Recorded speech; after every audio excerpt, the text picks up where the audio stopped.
Sa mundong puno ng sikreto at kasinungalingan, may mga kwento ng krimen na hindi mo akalaing totoo.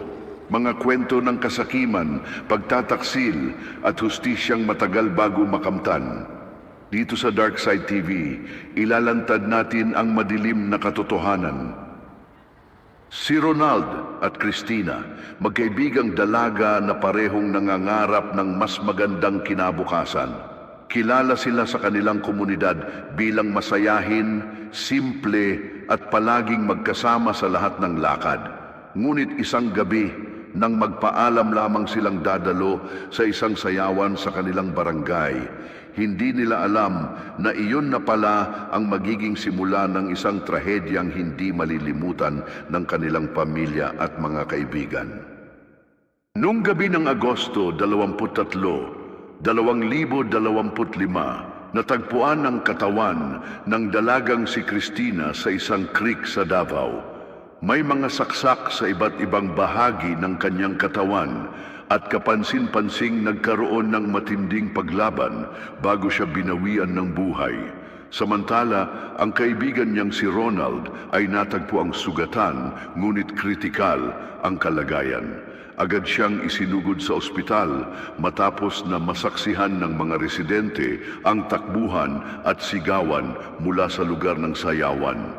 Ayon sa mga testigo, bago pa man mangyari ang trahedya, nakita nilang nakapaligid sa dalawang biktima ang grupo ng mga kabataang lalaki na kinabibilangan ni John Michael at ng kanyang mga kasama. Pinilit umano nilang sumama ang dalawang babae matapos ang kasiyahan at sa hindi inaasahang sandali naganap ang brutal na krimen. Agad na nagsagawa ng masusing investigasyon ang mga awtoridad upang makilala ang salarin sa likod ng malagim na krimen. Mula sa mga testigo, lumabas ang pangalan ni John Michael at 4 niyang kasamahan na huling nakitang kasama ng mga biktima matapos ang sayawan. Ayon sa mga nakakita, pinilit umano ng grupo na sumama ang dalawang babae kahit pa tumanggi ang mga ito.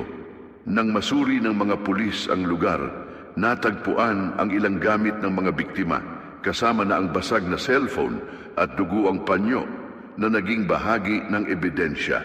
Lalong tumibay ang kaso nang makuha ang testimonya ng mga kapitbahay na nakarinig ng sigawan at takbuhan bago ang krimen.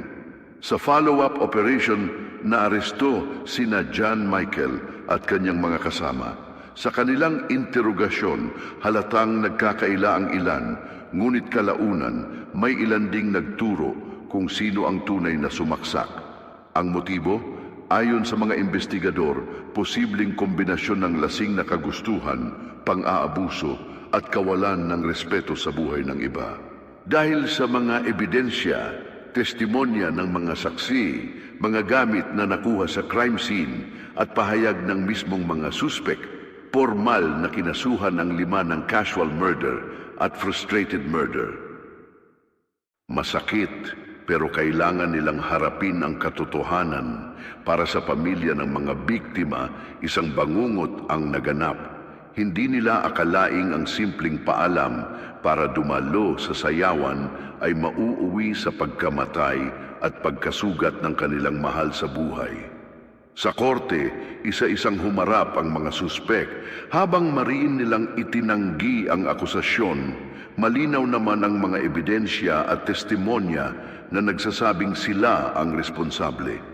Para sa mga naiwan, lalo na sa pamilya ni Ronaldine at Krishna, walang sapat na salita para ilarawan ang bigat ng kanilang dinadala. Sa bawat pagharap nila sa salamin ng hustisya, paulit-ulit nilang naririnig ang tanong, bakit kailangan pang mangyari ito? Ang krimen ay hindi kailanman nagbubunga ng kabutihan.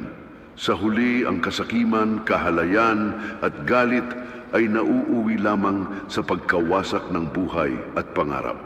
Naway magsilbi itong paalala sa atin na bawat desisyon na ginagawa natin ay may kabayaran at walang lihim na hindi nabubunyag sa mata ng batas. Kung nagustuhan ninyo ang episode na ito, huwag kalimutang mag-like, mag-subscribe at i-share para mas marami pa tayong makilalang kwento ng krimen at hustisya. Ito ang Darkside TV.